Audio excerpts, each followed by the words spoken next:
نحمده ونستعينه ونستغفره ونعوذ بالله من شرور أنفسنا ومن سيئات أعمالنا من يهده الله فلا مضل له ومن يضلل فلا هادي له وأشهد أن لا إله إلا الله وحده لا شريك له وأشهد أن محمدا عبده ورسوله أما بعد فأعوذ بالله من الشيطان الرجيم بسم الله الرحمن الرحيم. اللہ تعالیٰ سے دعائیں شروع کرنے سے پہلے کہ اللہ جو حاضرین مجلس اس وقت ہیں اور جو آنے والے ہیں اللہ تعالیٰ سب کو یہاں سے خیر سمیٹنے والا بنا دے، کوئی بھی یہاں سے خالی ہاتھ نہ جائے. یا اللہ جو یہاں پہ آیا ہے جس بھی نیت سے آیا ابھی اس وقت اپنی نیت بدل لیں کہ اللہ ہم یہاں پہ آئے ہیں تیرا کلام سننے کے لیے، جتنی دیر ہم یہاں بیٹھیں یا اللہ تعالیٰ اس کو ہمارے حق میں لکھ لینا قیامت کے دن کہ ہمارے حق میں حجت بن جائے. اور یا اللہ تعالیٰ جتنی دیر ہم یہاں پہ بیٹھے اس کا اجر عظیم ہمیں عطا فرمانا، اور یہ وقت ہمارا اپنے لیے لکھ لینا. تو مجھے نہیں پتا آپ کس نیت سے گھر سے آئے، ہو سکتا ہے کوئی گیدرنگ کی یا، لیکن اس وقت بس نیت اپنی یہ کر لیں کہ یہ میرا وقت اللہ کے لیے ہے، یہ ٹائم میں نے اللہ کو دے دیا. کیونکہ اس میں کیا ہوگا فائدہ، ملنا جلنا تو ہوتا ہی رہے گا، لیکن جو آپ کو اس وقت بیٹھنے کا اجر ملے گا وہ اللہ کے ہاں محفوظ ہو جائے گا. ٹھیک ہے، قیامت کے دن اس کو آپ کو دکھایا جائے گا وہ اجر کہ آپ اس مجلس میں فلاں دن فلاں وقت میں آ کے بیٹھے تھے اور آپ کا یہ وقت اللہ کی خاطر تھا. یہ خود ہی بیٹھ جائیں گے، آپ بیٹھ جائیے، کیونکہ اگر ہر ایک سے ملنے لگیں گے تو پھر بہت کیوس ہوگا یہاں. آپ بیٹھ جائیں، جو لوگ آتے جائیں ان کو اشارہ کرتے جائیں وہ بیٹھ جائیں، کیونکہ یہ قرآن کی مجلس ہے نا، ہم یہ عام مجلس نہیں ہے، یہ کوئی پارٹی نہیں ہے، یہ کوئی سوشل گیدرنگ نہیں، یہ صرف اور صرف اللہ کے کلام کی مجلس ہے. ٹھیک ہے، تو میں آپ کے سامنے پڑھتی ہوں ایک سورہ. بسم اللہ الرحمن الرحیم. الہاکم التکاثر حتی زرتم المقابر کلا سوف تعلمون ثم کلا سوف تعلمون کلا لو تعلمون علم الیقین لترون الجحیم ثم لترونها عین الیقین ثم لتسألن یومئذ عن النعیم. سورت تو یہ بہت دفعہ آپ لوگوں نے سنی ہوگی اور اکثر کو یاد بھی ہوگی نا، مگر کتنے لوگ اس کا ترجمہ جانتے ہیں؟ آپ میں سے ہاتھ کھڑا کریں کہ کتنے لوگ جانتے ہیں کہ اس کا ترجمہ کیا؟ الحمدللہ 2 لوگ تو جانتے ہیں، اور جو نہیں جانتے وہ آج سیکھ لیں گے انشاءاللہ، کیونکہ یہ سورت بڑی اہم سورت ہے، بہت ہی پیاری سورت ہے. اگر اس ایک سورت کو بھی آپ جان لینا تو زندگی بدل جائے. صرف ایک سورت. ایسے تو قرآن کریم کی ہر آیت ایک خزانہ ہے، لیکن کچھ صورتیں ایسی ہیں جو لائف چینجنگ ہے، اور ان میں ایک سورت تکاثر بھی ہے. اللہ تعالیٰ فرماتے ہیں الہاکم التکاثر. الہا کا مطلب کیا؟ الہا ہی کا مطلب ہے غفلت میں ڈال دینے والی چیز، غافل کر دینا. یعنی ایسی چیز کوئی جس میں انسان پڑھ کے اتنا غافل ہو جائے کہ اس کو اہم چیز بھول جائے. مثال کے طور پہ آپ کے بچے کا امتحان ہے اور وہ آج کرکٹ دیکھ رہا ہے، تو وہ کرکٹ کیا ہے؟ لہو ہے، جس نے اس کو اہم چیز سے غافل کر دیا. وہ اس میں اتنا مگن ہوا کہ اس کو یاد ہی نہیں کہ میرا امتحان ہے. ایسی چیز کو کہتے ہیں لہو. تو اللہ تعالیٰ فرماتے ہیں الہاکم، تم کو غافل کر دیا. کس چیز نے غافل کر دیا؟ التکاثر، کثرت کی چاہت نے. کثرت کہ میرے پاس زیادہ ہو زیادہ ہو اور زیادہ ہو. اور اس کے 3 معنی مفسرین بیان فرماتے ہیں التکاثر کے، کہ نمبر 1 کہ انسان اس کوشش میں لگ جائے کہ مجھے زیادہ ملے زیادہ ملے زیادہ ملے. نمبر 2 آپس میں مقابلے بازیاں شروع ہو جائیں، اس سے زیادہ اس سے زیادہ اس سے زیادہ. نمبر 3 اس کا معنی یہ ہے کہ اس کے بعد فخر بھی کرنے لگے اس پہ. نہیں، پہلا سٹیج کیا ہوتا ہے کہ انسان چاہتا ہے زیادہ میرے پاس ہو جائے. اتنا گھر ہے پہلے 1 کنال کا تو اب 2 کا ہونا چاہیے. جس کے پاس 2 کا وہ کہتا ہے 4 کا ہونا چاہیے. جس کے پاس چھوٹی گاڑی ہے وہ کہتا ہے اس سے بڑی ہو. جس کے پاس بڑی ہے وہ کہتا ہے 2 ہوں اور 3 ہوں اور اس سے اچھا برانڈ ہو اور لیٹسٹ ماڈل ہو. پھر صرف اتنے پہ نہیں رکتا، پھر اس کے بعد کیا ہوتا ہے؟ مقابلے. اس کے پاس یہ ہے تو میرے پاس اس سے زیادہ. مقابلے بازیاں، اور اس کے بعد پھر جب عورتیں آپس میں بیٹھیں تو پھر وہ فخر کرنے لگیں جی میرے پاس تو اتنے پلاٹ ہیں اور اتنی جائیدادیں ہیں اور یہ ہے، اور فلاں وقت میں میں نے یہ خریدا اور فلاں وقت میں میں نے یہ لیا، اور یہ تو معمولی سا ہے، یہ کیا ہے، یہ تو اتنی یعنی 10,000 20,000 20 لاکھ کی چیز کو کہے میں نے تو 2 لاکھ کا جوڑا ابھی بنوایا، ایسے کہ میرے لیے کچھ نہیں، یعنی فخر، میرا بیٹا تو فلاں پوزیشن پہ پہنچ گیا، ہم نے تو یہ گاڑی خریدی ہے، یعنی اپنی ترقیاں اپنے فخر وہ ایسے جتانے لگے کہ اس کو یہ بھول جائے کہ ایک دن آنے والا ہے جو آگے، جس میں اس کے سے سوال جواب ہونا، یہ ہے الہاکم التکاثر، یعنی انسان کو یہ جو دنیا ہے اس کے فائدے، اس کی جو آسائشیں، اس کی لگژریز اپنے اندر اتنا محو کر لیں کہ وہ غافل ہو جائے اس سے جو آنے والا ہے، اللہ سے غافل ہو جائے، قیامت کے دن سے غافل ہو جائے، اس چیز سے غافل ہو جائے کہ موت کے فرشتے جب مجھے لینے آئیں گے تو میں کیا جواب دوں گا، اس چیز سے غافل ہو جائے کہ قبر کے لیے مجھے نور چاہیے جو میں نے یہاں سے لے کے جانا ہے، اس چیز سے غافل ہو جائے کہ مجھے اللہ کے آگے کھڑے ہو کے جواب دینا ہے، اس چیز سے غافل ہو جائے کہ نیکیاں اور بدیاں ایک دن تلنی ہیں اور میرے پاس اتنی نیکیاں ہی نہیں ہیں کہ جو میں اللہ تعالیٰ کو دکھاؤں، وہ اگر اس چیز سے غافل ہو جائے کہ مجھے استغفار کرنی ہے، اتنی استغفار کہ میری برائیوں کے میرے گناہوں کے پلڑے ہلکے ہو جائے، اس کا ہوش ہی نہ اس کو رہے، یعنی اتنے دنیا میں تم محو ہو جاؤ، اتنے مست ہو جاؤ، اتنا دنیا اپنے آپ میں تمہیں مشغول کر لے کہ تمہیں اہم ہی بھول جائے، اس چیز کی تو تمہیں فکر ہو کہ اس گھر میں میرا کیا بنے گا، ہائے میرے پاس یہ نہیں ہے اور وہ نہیں ہے، ہائے میرے پاس اتنے جوڑے نہیں، اتنی چیزیں نہیں، اتنا سامان نہیں، لیکن آخرت کے گھر کی تمہیں فکر ذہن سے نکل جائے اور ہوش ہی نہ رہے کہ آگے کبھی جا کے جواب دہی کرنی ہے۔ یہ دروازہ بند کر دیں گے، کوئی ڈسٹربنس نہیں ہونی چاہیے، وہ والا دروازہ بھی بند کر دیں آگے والا۔ یہ دنیا انسان کو اس طرح اپنے اندر مست کر لیتی ہے نا کہ انسان کو یاد ہی نہیں رہتا کہ اللہ تعالیٰ کے آگے جواب دہی ہے، اس کے آگے پیش ہونا ہے۔ اور اللہ تعالیٰ قرآن کریم میں اس دنیا کے فقر و فاقے سے نہیں ڈراتے، اللہ تعالیٰ قرآن کریم میں فرماتے ہیں سورہ حج میں، یا ایھا الناس، اے لوگو، اتقوا ربکم، ڈرو اپنے رب سے، کس بات سے؟ ان زلزلۃ الساعۃ شیء عظیم، قیامت کا زلزلہ بہت بڑی چیز ہے، اور اس کا تعارف کیسے فرمایا اللہ تعالیٰ نے کہ جس دن حمل والیوں کے حمل گر جائیں گے اور بچے بوڑھے ہو جائیں گے اور کسی کا ہوش نہیں رہے گا، لوگ ایسے لگیں گے جیسے نشے میں، لیکن وہ نشے میں نہیں ہوں گے، قیامت کا دن ہی اتنا سخت ہے کہ تمہیں لگے گا نشے میں ہے لیکن یہ نشے میں نہیں۔ اللہ تعالیٰ اس دن سے تمہیں ڈراتا ہے، اور دیکھو انسانوں تمہاری غفلت کیسی ہے کہ یہاں پہ کھیل تماشوں میں لگے ہوئے ہو، ایک دوسرے سے فخر کرنے میں لگے ہوئے ہیں، آپ کا برانڈ کون سا ہے جی کپڑوں کا، جو آپ نے کون سی ڈیزائنر کا کپڑا پہنا ہے، اور آج میں پرس وہ لوں کہ لوگوں کو پتا چلے کہ میرے پاس یہ پرس ہے، اور آج میں اس گاڑی میں جاؤں کہ لوگ دیکھیں کہ میرے پاس کون سی گاڑی ہے۔ کیا ہو رہا ہے ہمارے اندر؟ فخر فخر فخر، ایک دوسرے کے اوپر جتانا، اور مقابلے بازیاں کس میں؟ بجائے اس کے کہ نیکی میں مقابلے بازی کس میں ہو رہی ہے؟ دنیاوی اشیاء میں۔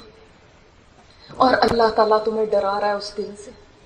اللہ تعالیٰ فرماتا ہے کہ دیکھو، اللہ جگا رہا ہے سارے قرآن میں، جیسے ماں جگاتی ہے نا بچے کو، آپ بچوں کو صبح اٹھاتی ہوں گی، کیسے اٹھاتی ہیں؟ بیٹا اٹھو، دیر ہو رہی ہے، اسکول کے لیے دیر ہو رہی ہے، دفتر کے لیے دیر ہو رہی ہے۔ اللہ تعالیٰ فرماتا ہے دیر ہو رہی ہے اور یہ نہ ہو کہ جنت سے رہ جاؤ، دفتر یا اسکول کی دیر میں تو کوئی بات نہیں، ایک دن کا حرج ہو جائے گا، ان کا کیا کریں گے کہ جو اتنی دیر کر دیں کہ زندگی گزر جائے اور جنت ہاتھ سے نکل جائے۔ اور یہ سودا جو اللہ تعالیٰ کا سودا ہے، اس سودے میں انسان اس کو پانے میں ناکام ہو جائے۔ سورہ حدید میں اللہ تعالیٰ نے فرمایا، خوب جان لو کہ دنیا کی یہ زندگی کیا ہے، صرف کھیل تماشا۔ میں آپ کو یہ سنانا بھی چاہتی ہوں تاکہ 27واں پارہ ہے، علم لو، کیونکہ اس کا علم لینا پڑتا ہے، یہ ایسے خود ہی سمجھ نہیں آتی باتیں۔ اعلموا انما الحیات الدنیا لعب و لہو، دنیا کی یہ زندگی صرف کھیل اور تماشا ہے، اور تخافوا بینکم، آپس میں ایک دوسرے کے اوپر فخر کرنا. آپ جہاں بیٹھے وہاں پہ فخر شروع کر دیا، اپنے گھروں پہ، اپنی گاڑیوں پہ، اپنے زیوروں پہ، اپنے اسٹیٹس پہ. اور کیا ہے؟ کثرت میں، مال اور اولاد کی کثرت میں ایک دوسرے سے مقابلے بازیاں. یہ دنیا کی زندگی ہے. تو اللہ تعالیٰ نے اس کو فرمایا کہ یہ ایسے ہی ہے، اس کی مثال ایسے دی کہ جیسے بارش ہے، بارش اور اس کی پیداوار کسانوں کو اچھی معلوم ہوتی. دیکھا آپ نے، جو لوگ، یا اگر آپ کی نہیں بھی ہے زمین تو آپ نے دیکھا ہوگا کسان جو ہے وہ اپنی کھیتی کے اوپر جب لہلہانے لگتے کتنا خوش ہوتا ہے، کتنا فخر کرتا ہے. اور اس کے بعد کچھ ہی دن بعد اس کو بڑی اچھی لگتی ہے، لیکن کچھ ہی دن بعد وہ خشک ہو جاتی ہے، زرد پڑ جاتی ہے، اور دیکھتے ہی دیکھتے بالکل چورا چورا ہو جاتی ہے. اللہ تعالیٰ نے فرمایا دنیا کی یہ زندگی بھی ایسے ہی ہے. آپ دیکھتے ہیں ابھی آپ کے بچے تھوڑے بڑے ہونے لگتے ہیں، گھر میں رونق آنے لگتی ہے، اور آپ کہتے ہیں سب بڑا اچھا چل رہا ہے. اور اس کے بعد کیا ہوتا ہے؟ ہر ایک کی شادی ہو گئی، اپنے اپنے گھروں کے ہو گئے، اور بوڑھا بوڑھی بیٹھے رہ گئے، اور گھر خالی ہو گئے. اور آپ کو ایسا لگتا ہے جیسے کبھی اس گھر میں رونق آئی ہی نہیں، خالی گھر. اور پھر ایک دن وہ ختم ہو جاتا ہے. اللہ تعالیٰ نے فرمایا یہ اتنا ہی کوئک ہوتا ہے، اتنی جلدی ہوتا ہے کہ جیسے کسان نے دیکھا کھیتی بڑی، اور اس کے بعد کھیتیوں کا کیا حال ہو جاتا ہے، کٹ کے ایسے لگتا ہے کبھی یہاں پہ کوئی کھیتی ہی نہیں تھی، کبھی یہاں پہ کوئی ہریالی ہی نہیں تھی. اسی طرح انسان تیری زندگی ہے. اور فرمایا اللہ کے پاس آخرت میں سخت عذاب بھی ہے، اور نمبر 2 مغفرت اور اللہ کی رضامندی بھی ہے. اب تم ان دونوں میں سے جو پانا چاہو پانا. دونوں چیزیں اللہ کے پاس. ہم بھولے ہوئے ہیں، ہم سوچتے ہیں صرف جنت ہی جنت ہے، وہاں پہ اور کچھ نہیں. اللہ تعالیٰ نے فرمایا نہیں، وہاں پہ عذاب بھی ہے اور مغفرت بھی ہے. اور فرمایا وَمَا الْحَيَاةُ الدُّنْيَا إِلَّا مَتَاعُ الْغُرُورِ، دنیا کی یہ زندگی سوائے دھوکے کے اور کچھ نہیں. اچھا کتنی خوبصورت بات ہے. یہ بھی کہا جا سکتا تھا کہ دنیا کی زندگی دھوکا ہے، لیکن اللہ تعالیٰ نے فرمایا وَمَا الْحَيَاةُ الدُّنْيَا إِلَّا مَتَاعُ الْغُرُورِ، دنیا کی زندگی اور کچھ بھی نہیں ہے سوائے دھوکے کے.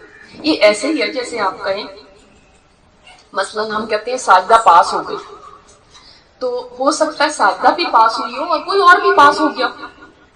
لیکن اگر میں یہ کہوں کہ سب فیل ہو گئے، سب ناکام ہو گئے، صرف ساجدہ پاس ہوئی، تو اس کا مطلب کیا ہے؟ اکیلی وہی پاس ہوئی، کسی اور کو کوئی چانس نہیں. اسی طرح اللہ تعالیٰ یہ بھی فرما سکتے تھے دنیا کی زندگی دھوکا ہے، مگر اس کے علاوہ بھی انسان سوچ سکتا تھا دھوکے کے علاوہ بھی کچھ فائدہ بھی ہے، کچھ اچھا بھی ہے. کچھ اللہ تعالیٰ نے فرمایا وَمَا الْحَيَاةُ الدُّنْيَا، نہیں ہے دنیا کی زندگی. اس کی صرف ایک ہی ڈیفینیشن ہے، ایک ہی تعریف ہے، اور وہ کیا ہے؟ متاع الغرور، دھوکے کا سودا، تھوڑے دن کا فائدہ ہے. اور اس تھوڑے دن کے فائدے کے لیے انسان دیکھو اپنی آخرت بیچ رہا ہے کہ قیامت کے دن جب جنتی جنت میں چلے جائیں گے اور جہنمی جہنم میں چلے جائیں گے تو اللہ تعالیٰ پوچھیں گے کتنے دن دنیا میں رہے تھے؟ وہ کہیں گے بہت تھوڑے دن. اللہ تعالیٰ پھر جنتیوں سے فرمائے گا کہ دیکھو ان تھوڑے دن میں تم نے اللہ کو کیسا راضی کیا کہ جنت پا گئے. اور جہنمیوں سے اللہ تعالیٰ فرمائیں گے کہ کتنے دن تم رہے دنیا میں؟ تو وہ کہیں گے بہت تھوڑے سے دن. تو اللہ تعالیٰ فرمائے گا پھر ان تھوڑے سے دنوں میں تم نے اپنے رب کو اتنا ناراض کر دیا کہ ہمیشہ کی جہنم اپنے نام لکھ لی.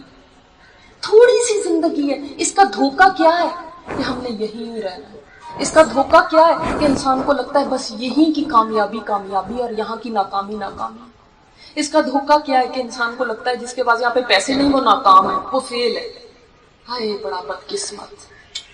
اور جو یہاں پہ بڑی کوٹھی بنا لے، بڑا گھر، بڑی گاڑی، بڑا اسٹیٹس ہو جائے، وہ لگتا ہے یہ کامیاب ہے، یہ اچھا رہ گیا، یہ قسمت کا دھن.